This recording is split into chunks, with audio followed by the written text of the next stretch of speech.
আসসালামু আলাইকুম রহমতুল্লাহি ওয়া বারাকাতুহু। প্রিয় দিনী বন্ধুগণ, মুমিনের আমল চ্যানেলের পক্ষ থেকে আপনাদের সবাইকে জানাই আন্তরিক শুভেচ্ছা ও মুবারকবাদ। প্রিয় দিনী বন্ধুগণ, নবী করিম সাল্লাল্লাহু আলাইহি ওয়াসাল্লাম যেই 2 রাকাত নামাজের কথা বলেছেন, যে 2 রাকাত নামাজ আদায় করলে একটি পরিপূর্ণ হজ ও উমরার সওয়াব পাওয়া যায়।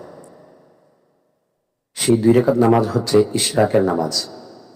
ইশরাক শব্দের অর্থ হলো আলোকিত হওয়া। সূর্য পরিপূর্ণভাবে উদিত হওয়ার পর ইশরাকের নামাজ আদায় করতে হয়। রাসূলুল্লাহ সাল্লাল্লাহু আলাইহি ওয়াসাল্লাম ফজরের নামাজের পর থেকে সূর্য উদিত হওয়া পর্যন্ত মসজিদে অবস্থান করতেন।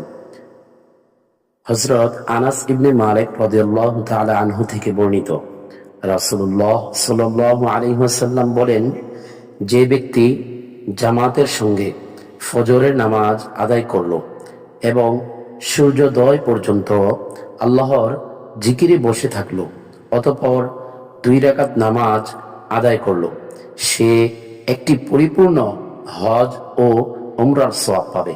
সুবহানাল্লাহ। এই হাদিসটি তিরমিজি শরীফের 586 নম্বর হাদিস। আল্লাহ তাআলা আমাদেরকে হাদিসের উপর আমল করার তৌফিক দান করুক। ইশরাকের সময় হলো বেলা ওঠার 15 মিনিট পর থেকে দ্বিপ্রহরের 5 মিনিট আগ পর্যন্ত।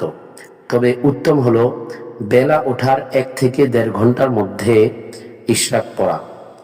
আমি ইশরাকের সময়টি আবার বলছি।